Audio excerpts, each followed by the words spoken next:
Bismillahirrahmanirrahim. Assalamualaikum warahmatullahi wabarakatuh. Alhamdulillahi rabbil alamin. Wabihi nasta'inu ala umuri dunya waddin. Wa sallallahu ala nabiyyina Muhammadin wa ala alihi wa sahbihi ajma'in. Amma ba'd. Kita panjatkan puja dan puji syukur kehadirat Allah tabaraka wa ta'ala pada kesempatan sore yang berbahagia kali ini. Kita kembali diberi kekuatan, kesehatan, hidayah serta taufik dari Allah Jalla wa'ala, sehingga kita bisa kembali menghadiri kajian rutin insyaAllah untuk membahas rukun iman.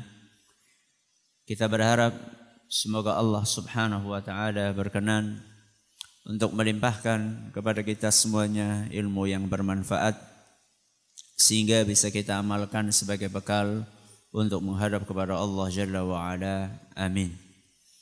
Salat dan salam semoga senantiasa tercurahkan kepada junjungan kita Nabi besar Muhammad sallallahu alaihi wasallam, kepada keluarganya, sahabatnya, dan umatnya yang setia mengikuti tuntunannya hingga akhir nanti. Alhamdulillah, pada pertemuan pertama kemarin kita telah menyampaikan prolog tentang pondasi Islam. Apa itu pondasi Islam? Akidah. Pondasi Islam adalah akidah. Dan kemarin kita juga telah sampaikan bahwa para nabi dan rasul alaihi wassalatu wassalam dalam berdakwah mereka memprioritaskan akidah.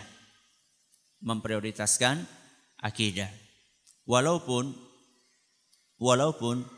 bukan berarti mengabaikan sisi lain dari ajaran Islam, yaitu ibadah dan akhlak. Namun poin utamanya atau konsentrasi pertama mereka adalah dalam memperbaiki akidah. Pada pertemuan yang kedua kali ini kita sudah mulai memasuki pembahasan tentang rukun iman.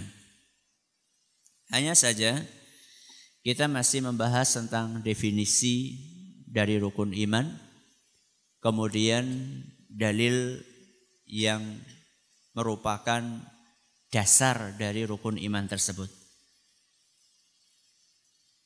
Kita ketahui bersama bahwa ajaran Islam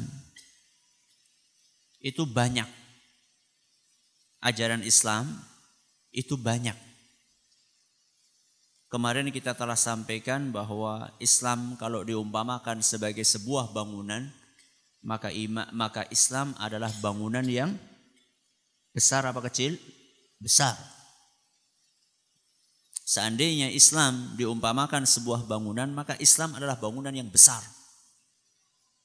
yang ada pondasinya, ada temboknya, ada jendelanya, kemudian ada pintunya, ada atapnya, ada eternitnya. Dan kita tahu persis bahwa bangunan, walaupun semua bagiannya penting, akan tetapi di antara yang penting ini ada yang paling penting. Coba kita perhatikan. Antara eternit misalnya dengan pintu, penting mana? Penting mana? Pintu. Antara pondasi dengan jendela, penting mana? Penting pondasi. Ketika kita katakan pondasi itu penting dan lebih penting daripada jendela, bukan berarti bahwa jendela itu tidak penting. Bangunan ini terdiri dari sekian banyak bagian. Ada pondasinya, ada temboknya, ada lantainya, ada pintunya, ada jendelanya, ada atapnya, ada Ethernetnya. Semuanya penting. Akan tetapi dari yang penting ini ada yang paling penting.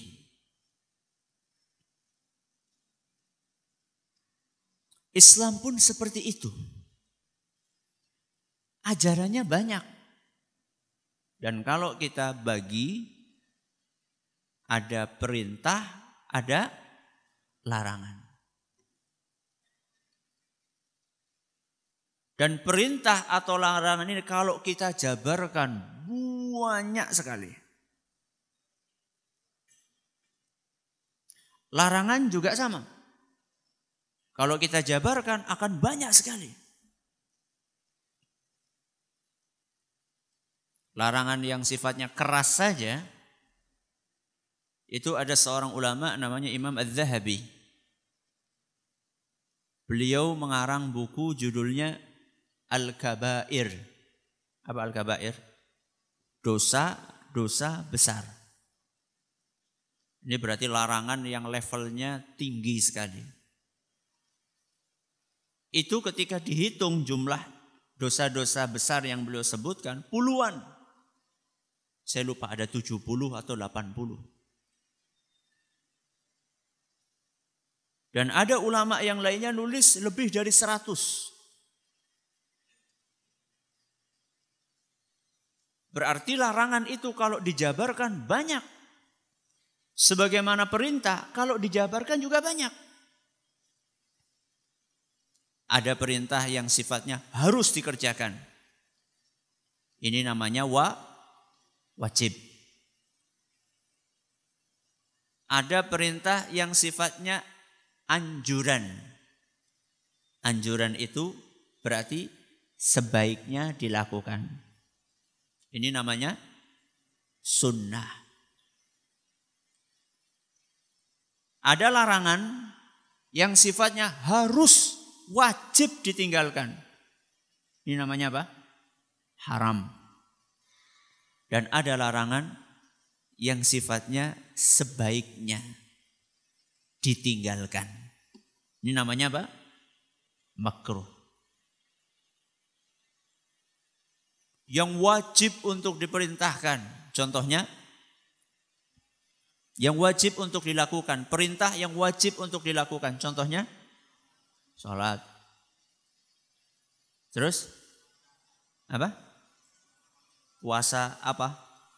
Ramadan. Terus, zakat. Terus, yang kita pelajari saat ini malah nggak disebutkan. Apa? Rukun iman. Malah udah disebutkan ke sih. Rukun iman. Ini termasuk yang wajib untuk kita penuhi. Ada perintah yang sifatnya anjuran, sebaiknya dilakukan. Apa? Tahiyatul masjid menurut mayoritas ulama. Terus puasa Senin, Kamis. Ada lagi? Apa? Rawatib, qiyamul lail, sedekah, ya.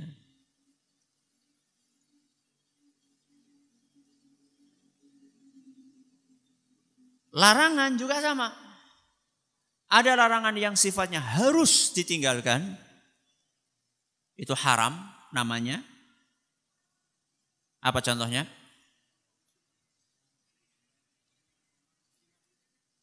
Zina, minum khamar, judi. Judi apa? Togel atau bukan? Togel dan teman-temannya. Terus makan daging babi. Yang paling parah malah nggak disebutkan. Syirik. Apa? Syirik. Akbarul kabair. Dosa besar yang paling besar. Dan ada larangan yang sifatnya anjuran alias sebaiknya ditinggalkan. Namanya apa tadi? Makruh. Contohnya?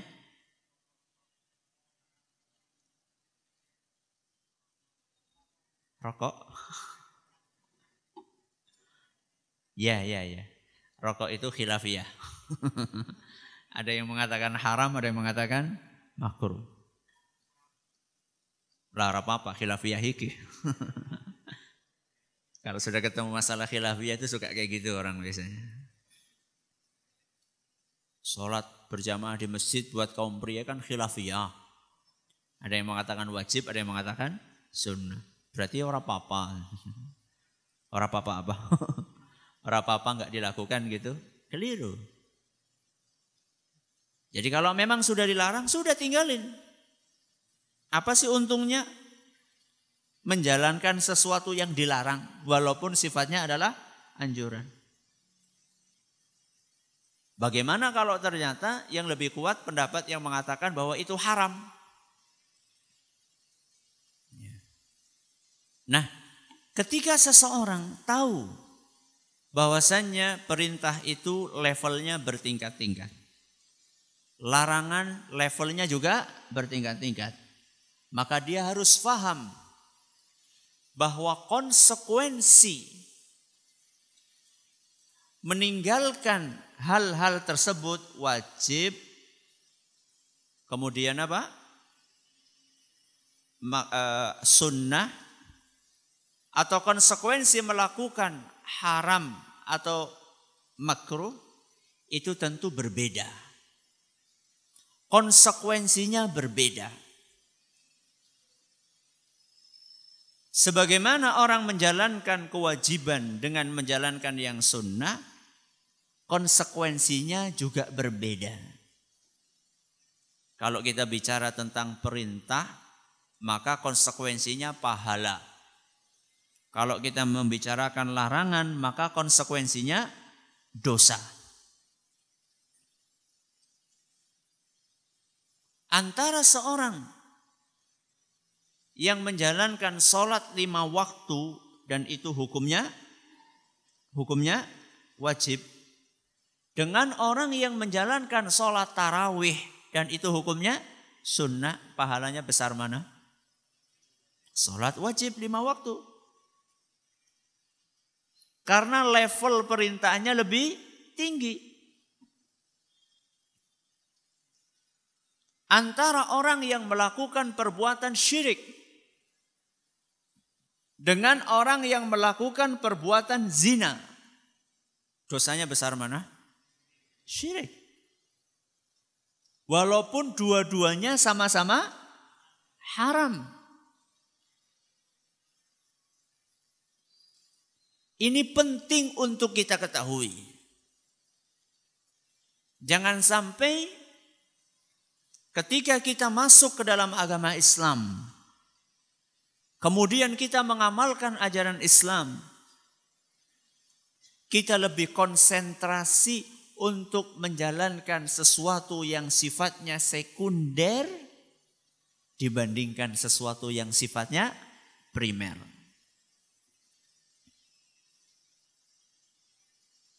Dan itu salah satu tipu dayanya iblis. Iblis itu punya trik banyak untuk menyesatkan Bani Adam. Pertama,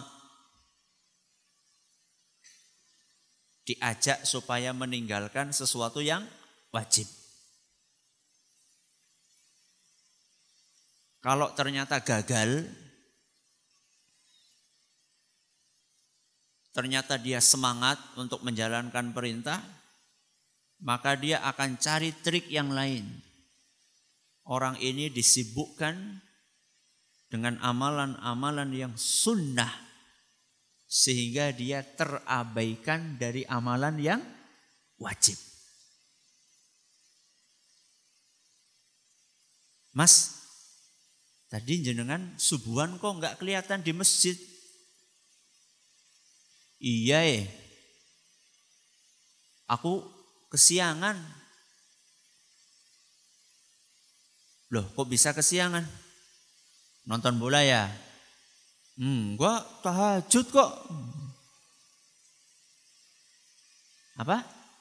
Tahajud kok.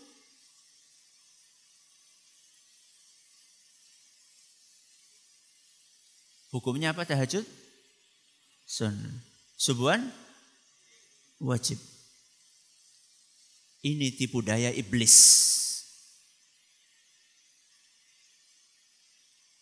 Gara-gara ngejar yang sunnah, akibatnya yang wajib terabaikan.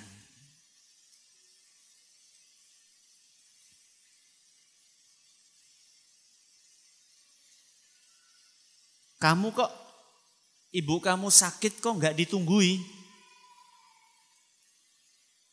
Iya, teman saya tadi minta diantar ke toko buku. Saya kan harus berbuat baik kepada teman saya. Ini tertipu dengan perangkapnya siapa? Iblis.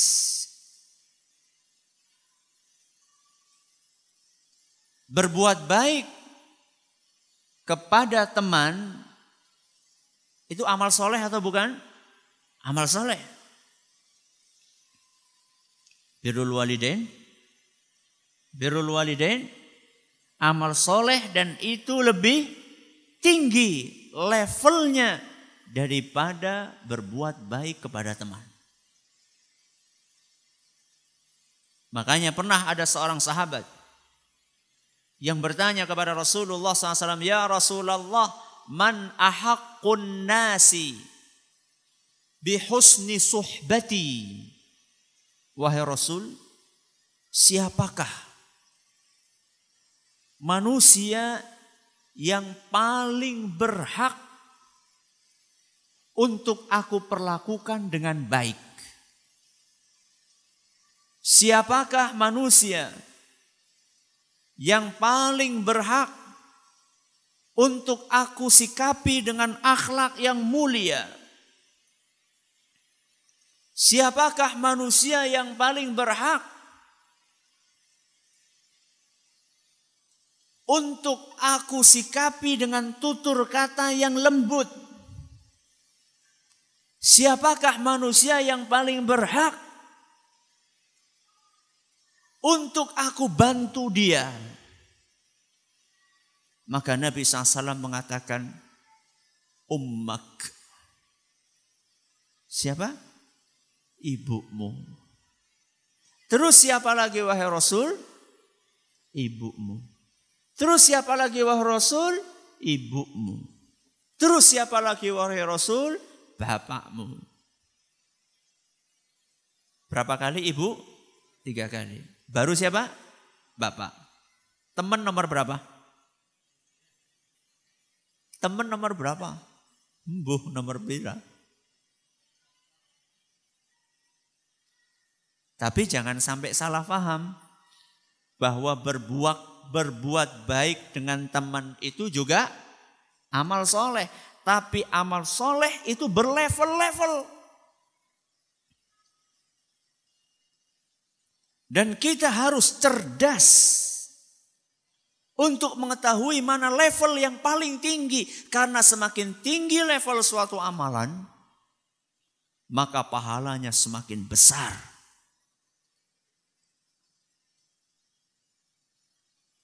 Dan kalau ditinggalkan dosanya juga lebih besar. Ketika Anda tidak bisa membantu teman karena saat itu harus nunggui ibu yang sakit. Dosa? Dosa tidak? Tidak. Karena ada sesuatu yang lebih wajib yang harus kita tunaikan.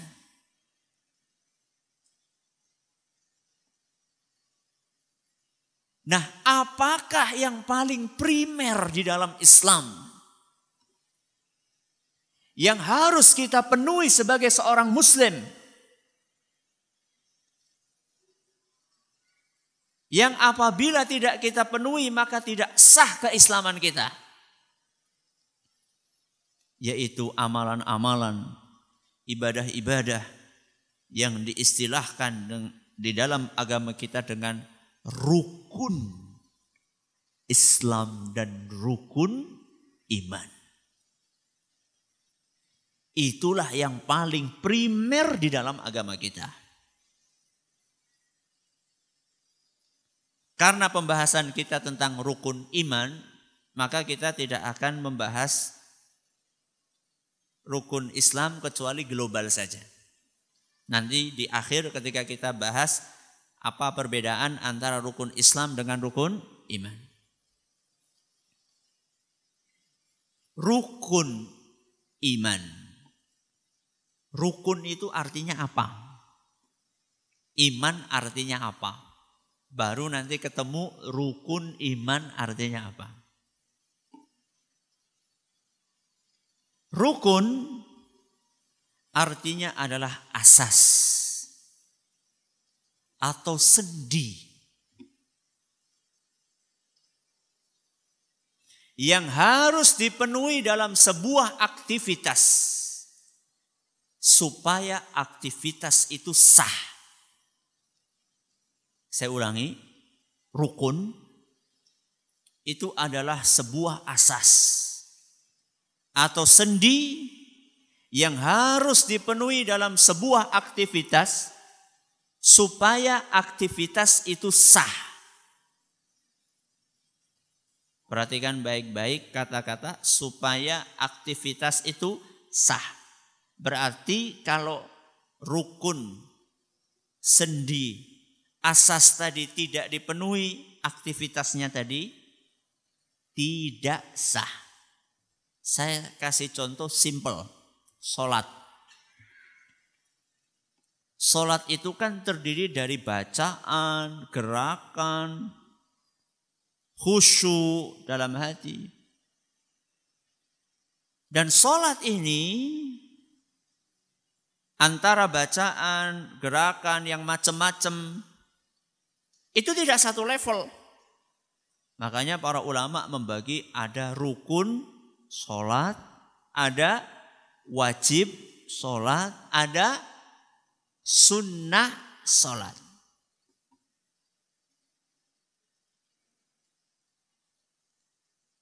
Seandainya ada orang sholat kemudian tidak membaca doa iftitah,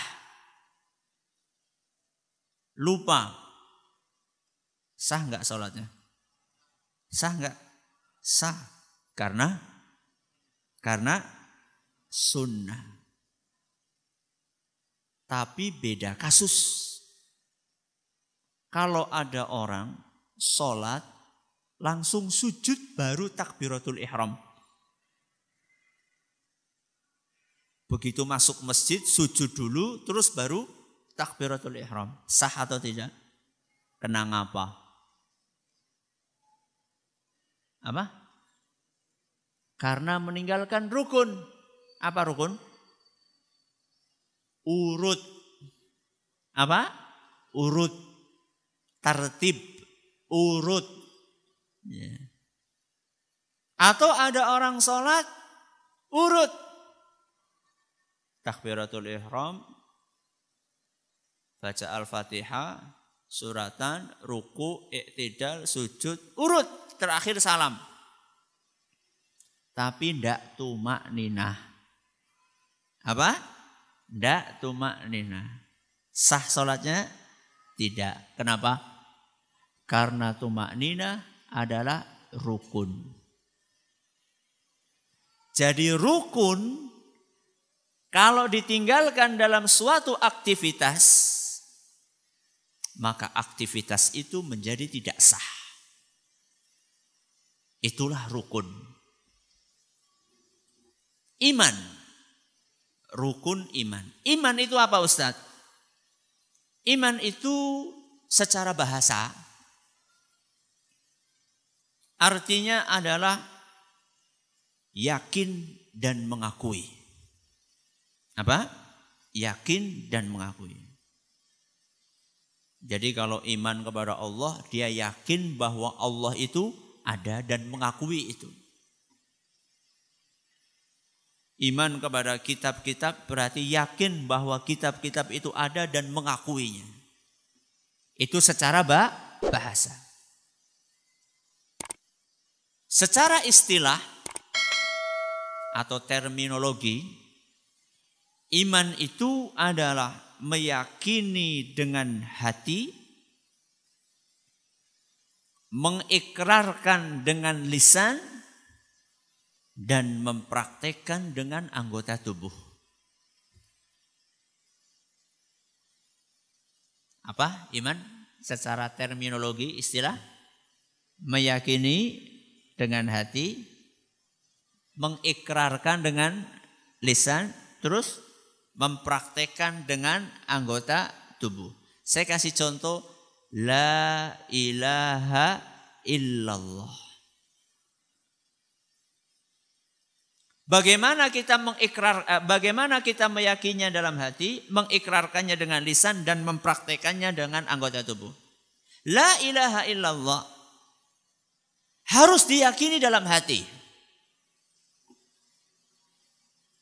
Supaya bisa yakin berarti harus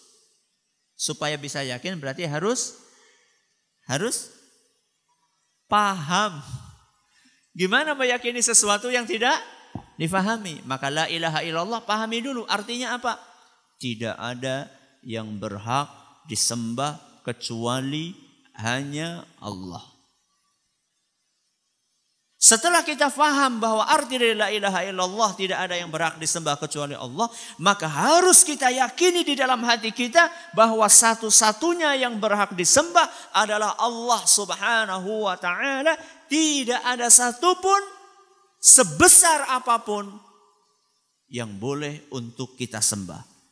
Kita masukkan ke dalam hati dan kita yakini tanpa ada keraguan sedikit pun. Itu namanya meyakini dengan hati. Cukup tidak? Mengikrarkan dengan lisan.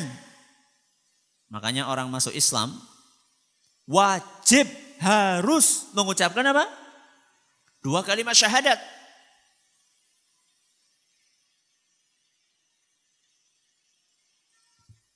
Kalau ada orang non-muslim sholat 5 waktu. Teman-temannya Ramadan puasa sesama muslim. Maaf, teman-teman muslimnya puasa, dia ikut puasa. Ketika akhir Ramadan, teman-teman kantornya yang muslim keluar zakat fitrah, dia ikut mengeluarkan zakat fitrah. Idul Fitri pada berangkat ke lapangan, ikut berangkat ke lapangan. Tapi dia belum mengucapkan kalimat syahadat. Dapat pahala? Dapat pahala? Boten. Karena dia belum masuk ke dalam ajaran Islam, belum ikrar dengan apanya? Lisannya. Pertama apa tadi? Meyakini dengan hati. Terus mengikrarkan dengan lisan. Cukup? Tidak. Mempraktekkan dengan anggota tubuh. Prakteknya apa Ustadz? Praktek konsekuensi dari la ilaha illallah. Apa tadi la ilaha illallah? Tidak ada yang berhak diibadahi, disembah kecuali Allah. Konsekuensinya apa? Konsekuensinya beribadah kepada Allah.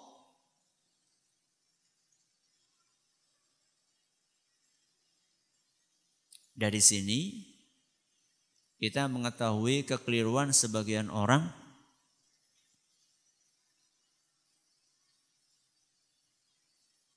ketika kita ajak untuk sholat, puasa, zakat, haji. Katanya, repot-repot. Yang penting kan hafalin aja la ilaha illallah. Nanti kalau pas mau mati, tidak lupa untuk mengucapkan la ilaha illallah. Kan masuk surga. Loh, gue sih sekangen nih Pak. Loh, kan anak hadithe, Masya Allah. Punya dalil. Man kana akhiru kalamihi la ilaha illallah dakhalal jannah. Barang siapa yang ucapan terakhir dia ucapkan sebelum meninggalnya adalah la ilaha illallah, maka dia akan masuk surga. Pernah dengar hadis itu? Pernah dengar? Gue hadisnya benar apa gue? Sahih. Hadisnya sahih. Tapi apakah yang Anda fahami itu sahih? Jadi sekarang bukan masalah hadisnya sahih atau tidak, tapi Anda memahami, pemahaman Anda terhadap hadis itu sahih atau tidak. Contoh. Fawailul lil musallin. Apa? Celakalah orang-orang yang sholat. Wis sholat celaka ya, nyongtek ora sholat bae. Itu pemahaman Anda terhadap ayat itu. Saya tanya, ayatnya sahih? Ayatnya sahih? Sahih, karena tidak ada ayat yang dhaif. Semua ayat sahih, ayat Al-Quran maksudnya. Terus yang tidak sahih apa? Pemahaman Anda yang tidak sahih terhadap ayat itu. Hadis, barang siapa yang ucapan terakhirnya sebelum meninggal dunia la ilaha illallah dia masuk surga, itu hadis sahih. Tapi pemahaman Anda sing penting kur la ilaha illallah tanpa sholat, puasa, zakat, haji. Pemahaman itu pemahaman yang keliru. Kenapa? Karena la ilaha illallah itu ada konsekuensi yang perlu untuk ditunaikan. Makanya ada seorang ulama ditanya, saya lupa namanya sekarang, oleh salah seorang jamaahnya. Syekh, bukankah kunci surga adalah la ilaha illallah? Betul, kata Syekh. Berarti kalau orang sudah megang kunci, bisa bludus masuk surga. Sing penting wis nyekel apa? Kunci. Apa kata beliau? Ya hada. Keh. Cara wong Banyumas. Keh. Ma min miftahin illa walahu asnan.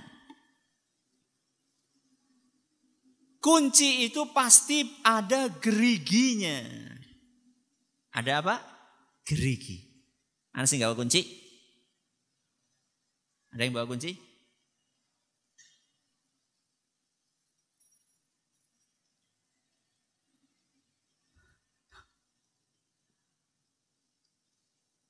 Gak ada yang punya kunci itu, singkai loh.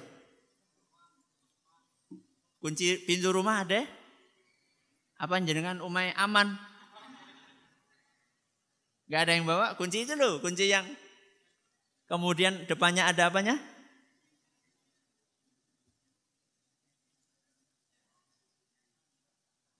Gak ada ya? Masya Allah, berarti umai aman-aman kabeh.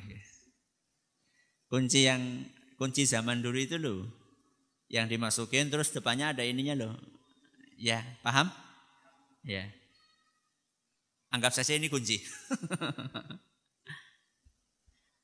Kalau jenengan bawa kunci nggak ada geriginya, bisa buka? Nggak bisa. La ilaha illallah kunci surga, tapi ada geriginya. Geriginya itulah konsekuensi yang harus Anda tunaikan. Sholat, puasa, zakat, dan seterusnya. Jadi iman secara istilah atau secara terminologi, apa artinya tadi? Meyakini dengan hati, mengikrarkan dengan lisan, mempraktekkan dengan anggota tubuh. Berarti rukun iman, ya, rukun tadi sudah kita pelajari artinya, iman sudah kita pelajari. Berarti rukun iman artinya adalah hal-hal yang harus dipenuhi oleh seseorang agar keimanannya sah.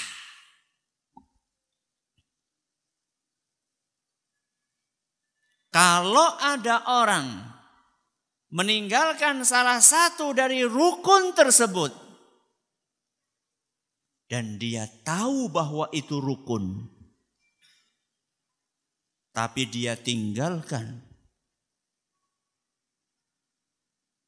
karena kekeras kepalaannya, karena dia menolak rukun tersebut, maka tidak sah keimanannya. Berarti rukun iman itu urgen atau tidak? Sangat urgen sekali. Ustaz, rukun iman itu ada dalilnya enggak Ustaz? Yo pasti ada toh. Adab masuk kamar mandi saja ada dalilnya. Kalau masuk dahulukan kaki kiri. Kalau keluar dahulukan kaki kanan. Itu rukun iman atau bukan? Bukan. Itu saja ada dalilnya. Apalagi rukun iman. Ada dalilnya dari Al-Quran dan hadis Nabi SAW. Pertama, insya Allah semuanya hafal bahwa rukun iman itu ada berapa? 6. Yang pertama, iman kepada Allah, terus para malaikat, terus kitab-kitab, terus para rasul, hari akhir, qada dan qadar atau takdir. 6 rukun iman ini disebutkan dalam Al-Quran dan hadis Nabi SAW. Kita awali dengan menyebutkan dalilnya dari Al-Quran. Firman Allah Subhanahu wa taala dalam surat Al-Baqarah ayat 177. Surat apa? Al-Baqarah. Al-Baqarah itu nomor berapa? 2. Setelah Al-Fatihah. Dalam surat Al-Baqarah ayat 177 Allah Subhanahu wa taala berfirman, "Laisal birra an tuwallu wujuhakum qibalal masyriqi wal maghrib." Kebajikan itu bukan diukur apakah kalian menghadap ke arah timur atau menghadap ke arah barat. Maksudnya, orang itu dinilai baik bukan sekedar dari penampilan luarnya. Oh, kayak sholat madhab kiblat. Itu belum cukup untuk menjadi ukuran kebaikan dan ketakwaan seseorang. Terus ukurannya di mana? Allah melanjutkan firman-Nya, "Walakinnal birra." Kebaikan itu diukur man amana billah. Ketika seorang beriman kepada Allah. Wal yaumil akhir, dan hari akhir. Wal malaikati, dan para malaikat. Wal kitabi, dan kitab. Wan nabiyina, dan para nabi. Berapa? 5. Berarti kurang 1. Yang 1 disebutkan dalam ayat yang lainnya. Yaitu dalam surat Al-Qamar ayat 49. Surat apa? Al-Qamar ayat 49. Apa bunyinya? Inna kulla syai'in khalaqnahu biqadar. Sungguh kami menciptakan segala sesuatu dengan takdir. Lengkap ya. Rukun iman ada berapa? 6. Itu dalil dari Al-Quran. Dari hadis Nabi SAW, hadis yang terkenal, yang biasa diistilahkan dengan hadis Jibril. Hadis apa? Jibril. Kenapa kok terkenal dengan nama hadis Jibril? Kenapa? Karena di dalam hadis itu dikisahkan diskusi antara siapa? Malaikat Jibril dengan Nabi Muhammad SAW. Malaikat Jibril tanya, Nabi Muhammad SAW menjawab. Makanya terkenal dengan istilah hadis Jibril. Hadis ini diceritakan oleh Umar ibn Khattab radhiyallahu anhu. Hadisnya panjang. Kita akan potong, kita ambil yang kaitannya dengan rukun iman saja. Di tengah-tengah obrolan, di tengah-tengah dialog antara malaikat Jibril dengan Nabi kita Muhammad SAW, malaikat Jibril bertanya, Mal iman? Muhammad, iman itu apa? Iman itu apa?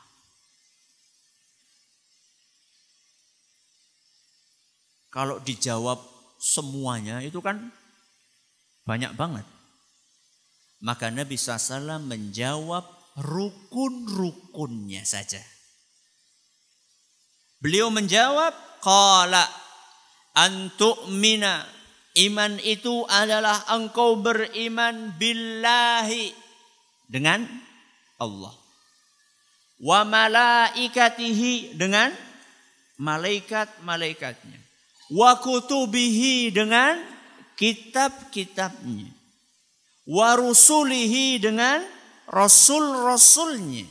Wal yaumil akhiri, dengan hari akhir. Wa tu'mina bil qadari khairihi wa syarrihi. Dan yang keenam, beriman dengan takdir yang baik maupun yang buruk. Lengkap ya, berapa? 6. Ini dalilnya dari Al-Quran dan dari hadis Nabi Sallallahu Alaihi Wasallam.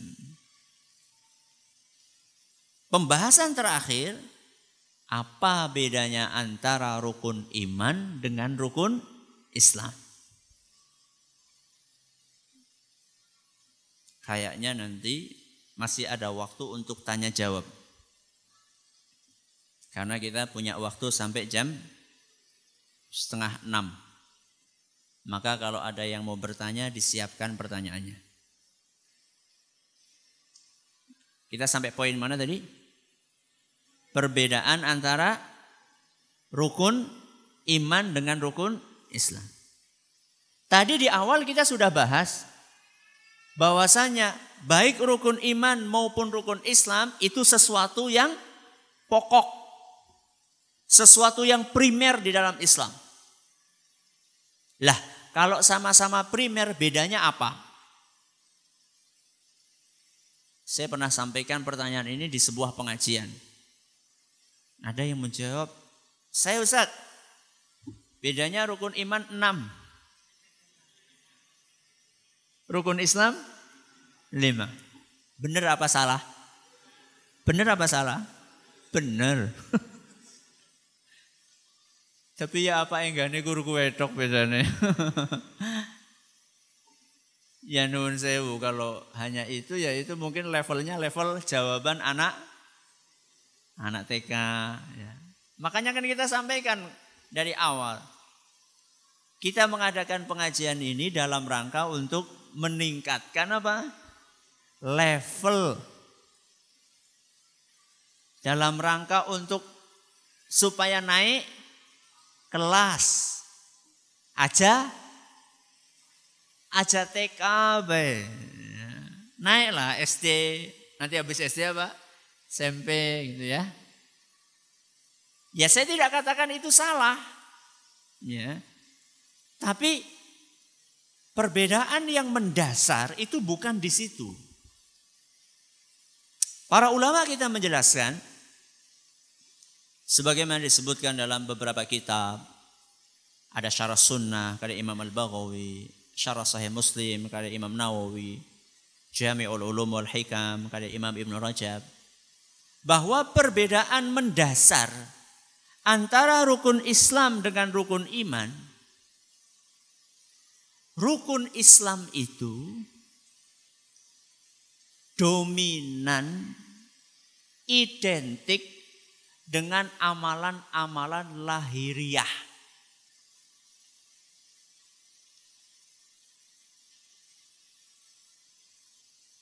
Identik dengan amalan-amalan apa? Lahiriah. Anda bisa teruskan jawabannya. Kalau rukun Islam identik dengan amalan-amalan lahiriah, berarti rukun iman. Ayo diteruskan. Sesuatu yang sifatnya batiniah.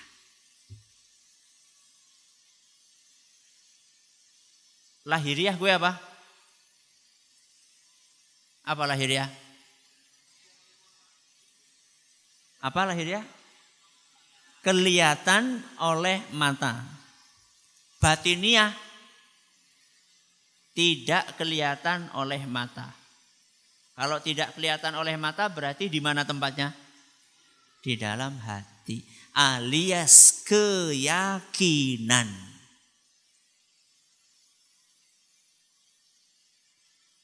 Rukun Islam identik dengan amalan-amalan lahiriah. Perhatikan. Mari kita sebutkan rukun Islam. 1, syahadat. Bisa kelihatan orang syahadat? Kelihatan, kedengaran. Asyhadu an la ilaha illallah wa asyhadu anna Muhammadar Rasulullah. 1. 2, salat. Kelihatan? Kelihatan? Kelihatan. 3, zakat. Kelihatan? Kelihatan. 4, puasa. Kelihatan? Kelihatan enggak? Sahur, buka. Ya. Kelihatan lemes.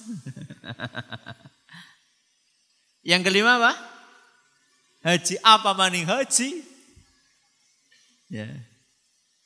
Di zaman kita ini malah diperlihatkan. Bukan hanya kelihatan, diperlihatkan. Walaupun sebaiknya tidak perlu diperlihatkan. Enggak perlu ditonjolkan. Rukun Islam sesuatu yang sifatnya lahiriah. Kalau rukun iman sifatnya batiniah.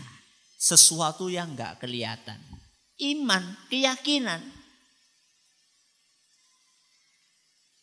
Keyakinan itu tempatnya di mana? Di hati. Iman kepada Allah, kepada hari akhir, kepada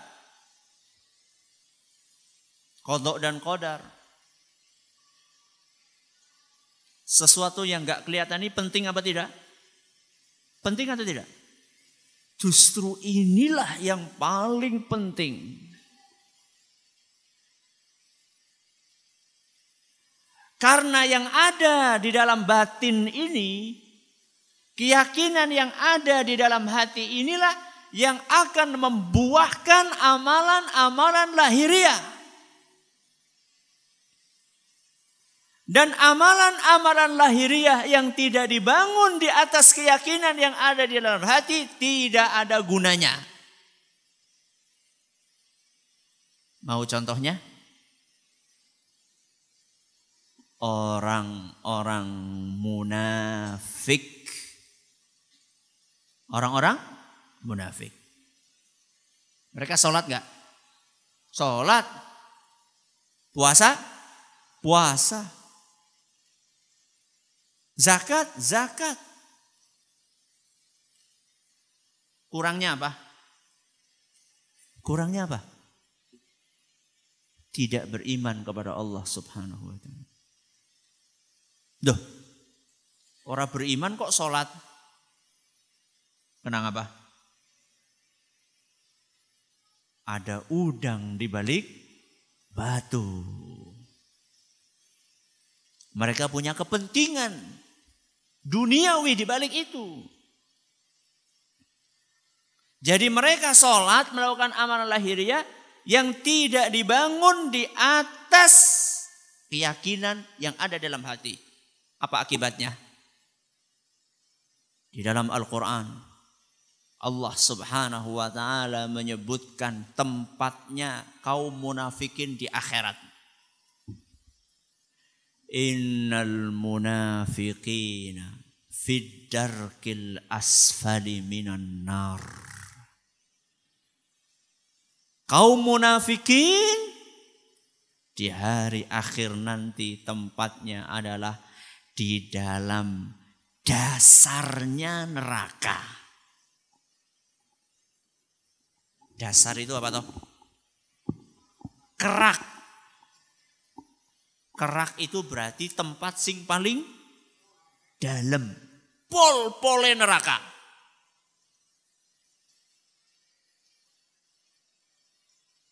Orang kafir saja yang bukan munafik itu ada yang disiksa di apa jenengane?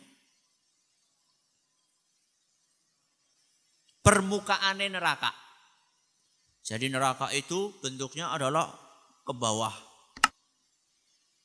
Ada yang disiksa di permukaan, di tengah-tengah, terus ada yang di bawah. Di keraknya. Keraknya itu buat siapa? Kaum munafikin.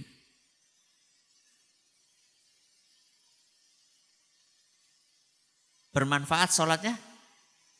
Tidak. Di akhirat tidak bermanfaat.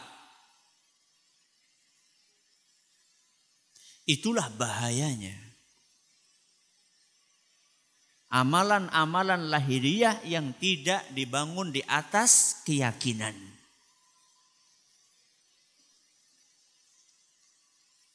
Kita ulangi, apa tadi perbedaannya rukun Islam sama rukun iman?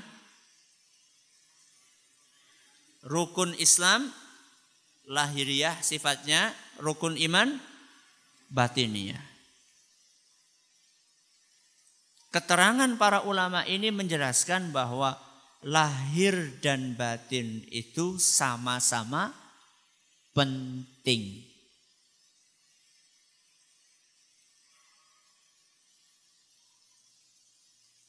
Memperbaiki lahir penting, memperbaiki batin penting.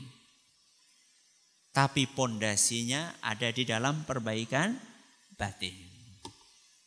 Sampai di sini kajian kita sore hari ini. Ada pertanyaan silakan disampaikan. Besok insya Allah kita akan mulai pembahasan rinci masing-masing dari 6 rukun ini yang tersisa 6 hari ya. 6 hari. Ya. Mudah-mudahan cukup. Ya, karena ada beberapa rukun yang panjang. Yaitu rukun yang pertama. Rukun apa? Iman kepada Allah. Ini panjang. Tapi ya mungkin saya akan bahas kalau tinggal 6 hari berarti kan satu rukun jatahnya 1 hari. Maka mungkin nanti untuk menyiasatinya jenengan pegang makalahnya. Ya. Nanti saya akan bahas secara global. Rinciannya ada di makalah. Ustadz kok saya nggak dapat makalahnya? Mulane sing gasik. Sing gasik-gasik ini ngarepnya pada oleh. Ya, yang gak gasik gak dapat. Ya. Besok insya Allah agak tebel. Ya, pembahasan tentang rukun iman ini makalahnya agak tebel. Saya nggak tahu berapa halaman tapi agak tebal. Maka beruntunglah yang datang gasik.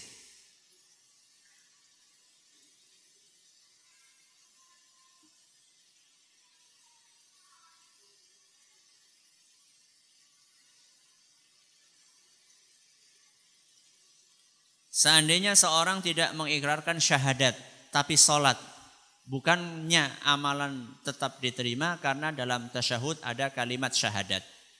Bagus pertanyaannya. Kalau Anda bertanya tentang non-muslim, maka tidak diterima. Walaupun di dalam sholatnya dia membaca apa? Syahadat. Karena yang dimaksud dengan membaca syahadat, di awal orang masuk Islam itu bukan syahadat bacaan sholat, tapi syahadat ikrar masuk Islam yang biasa diistilahkan dengan syahadatul Islam. Syahadat niat untuk masuk Islam. Sedangkan yang dibaca dalam tasyahud itu adalah syahadat bacaan sholat. Innamal a'malu binniyat. Amalan itu tergantung niatnya. Jadi belum cukup. Belum cukup.